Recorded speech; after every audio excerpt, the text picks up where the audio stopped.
Hi guys, it's Tara and welcome back to Crafting with Curly Cues. Today I am sharing another Gerda Steiner Designs project. I'm using the super adorable Playful Kittens stamp set and I'm going to be doing some coloring using my Prismacolors and Gamsol. So here is that super cute Playful Kittens stamp set. I love the stamp set and I'm going to combine those two little friend kitties with this Hello Friend sentiment from Mama Elephant. So this sentiment is super fun because it goes all the way across your card, so it kind of creates like I'm going to use it as a space to stamp my little kitties on top of. So I want to make sure, first of all, that that really long sentiment gets on there nice and even and black. So I'm going to use my Misty stamping tool.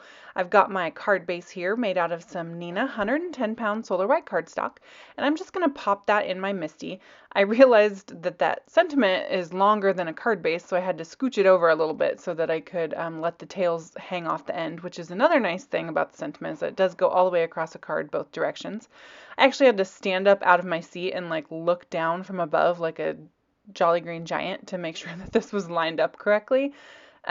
Those super long stamps like that are sometimes hard to get really straight, but if you just let them lay on your surface, they'll kind of go naturally to where they're supposed to be and straighten out on their own, rather than trying to mount them straight like on a block or something.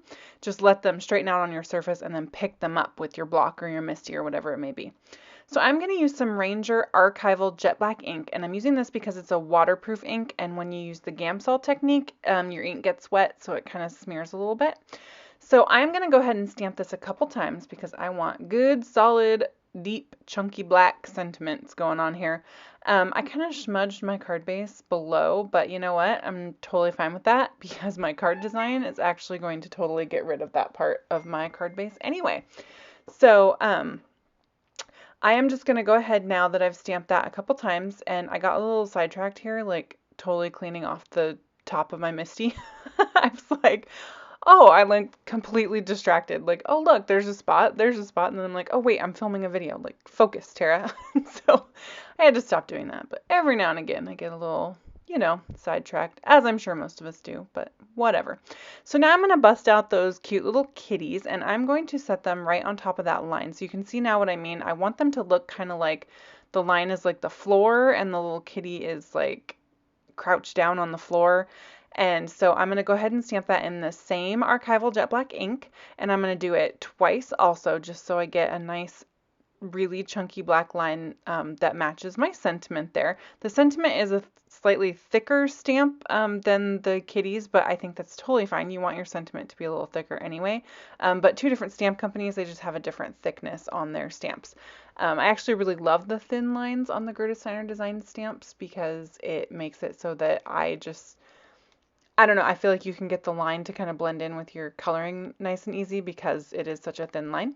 So now I'm all done with my Misty and I am going to start doing my coloring. So I was going to show you guys, I haven't done this technique in a while, so I thought I'd do a little tutorial. So I've got a teacup and that's what I use to hold my odorless mineral spirits. So I wanted to point out these are not Gamsol, but it is an art quality odorless mineral spirits. So you don't ever want to just go get like paint thinner. That's not good. Go to the art section. I got mine at Fred Meyer, which is basically just like a Walmart type store. Like you can get them in lots of different places, and just make sure it's from the art section. So then I've got my paper stumps, and I have just a multi-pack of all different sizes. And then I keep a little piece of fine grit sandpaper on hand, and I use that basically as like a pencil sharpener. So I'll show you what I mean by that. And when I say pencil, what I really mean is my paper stub. So I was going to try to show you guys all the colors I was using.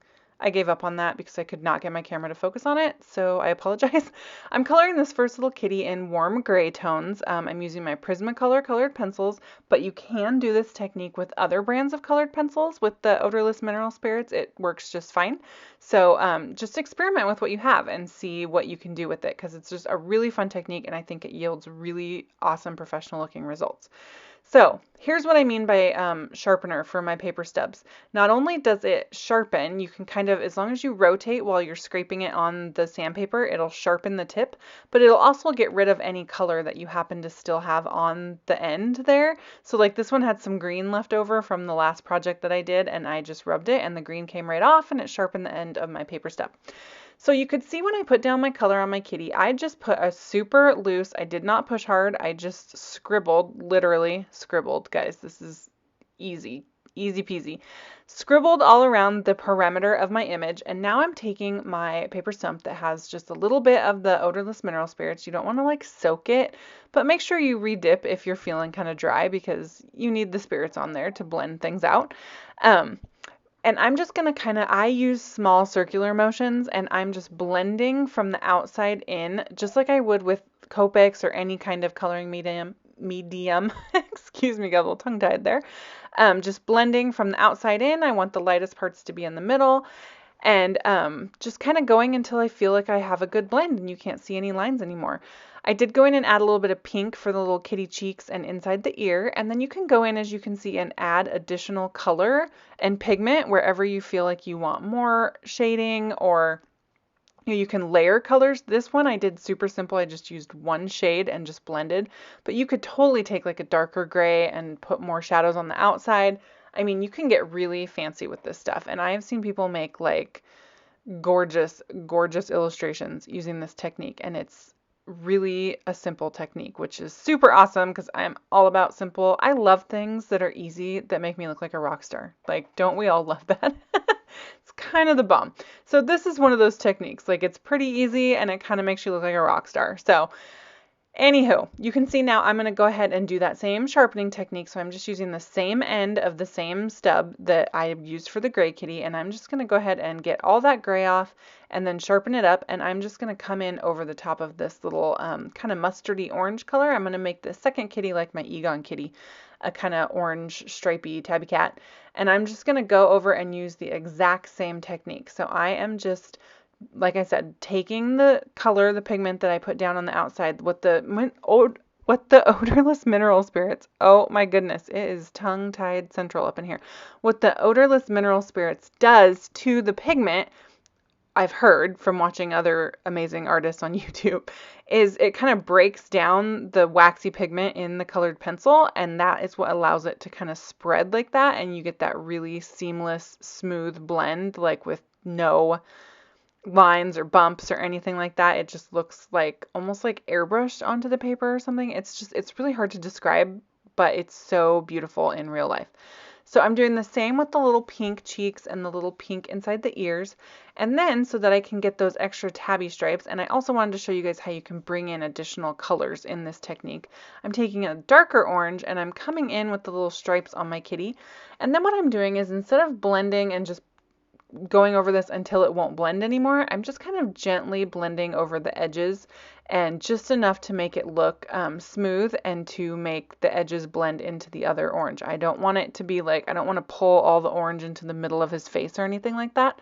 So I'm just being nice and gentle with my blending until I get the look that I like, and you can always go back in and add more of your dark color or more of your light color. I'm actually going to come back in with my light color around the outside and kind of add some more shadows, and that I feel like will help it just look even more blended into his face. So it's really just like go over it as many times as you want. There's really no right or wrong answer, but super easy and super, super fun. And I just think that the soft, sweet look you get is just so great. And I thought it went so well with these little kitties. Like, it's just like the perfect coloring technique for these little sweet little kittens. I thought it was just super fun. So that is really all the coloring that I'm doing on this card, which makes the card nice and easy and quick to put together, but packs a big punch because the coloring looks so sweet and fun. Like, I just love it. So now that the coloring's done, I'm going to start building my card design.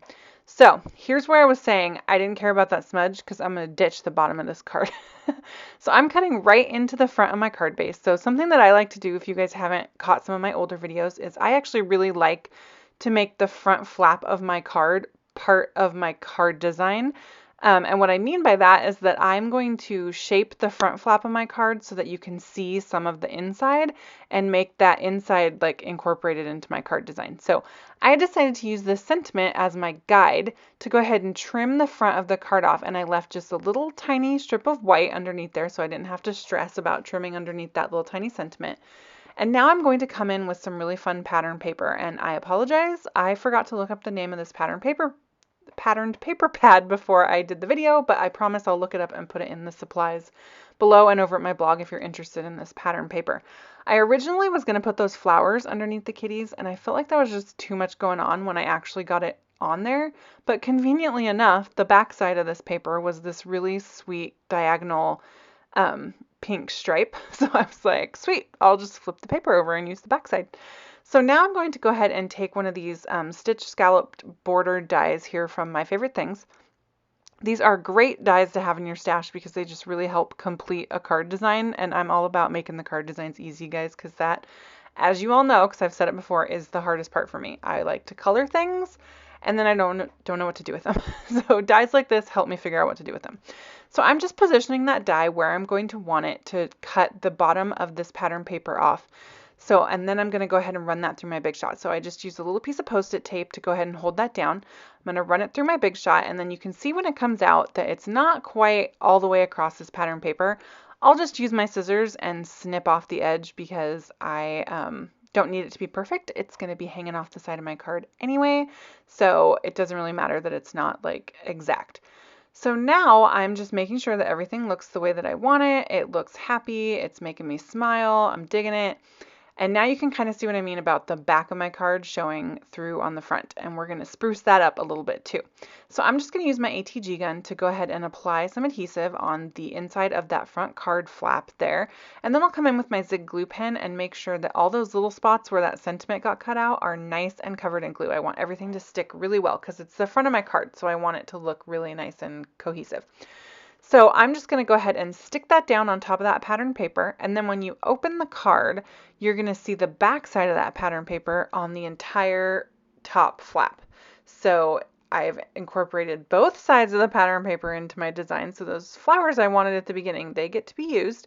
And I'm also going to put some of them down here at the bottom, which I originally was not going to do. I was going to leave it white, but I was like, hey, I didn't use these super cute flowers and it's looking kind of drab, so I'm going to dress it up with this amazing piece of pattern paper. So I am going to go ahead and run this back through my Big Shot, and I want the same curved edge to kind of mimic the outside of the card. Sorry guys, I am getting so many texts. I'm never this popular until I forget to turn my phone off while I'm recording a voiceover. So if you want people to like really want to talk to you, just do something that you can't talk to them, and then they'll just instantly want your attention. So that's my theory anyway. As soon as I'm done recording, they won't have anything to say to me anymore. So anyway, I am now going to go ahead and adhere that piece of pattern paper to the inside of the card with the floral side up, so that when you shut the front of the card, you can see just a tiny bit of those flowers poking out the bottom, and then when you open it, you get all that floral because it's on the top entire flap of the card.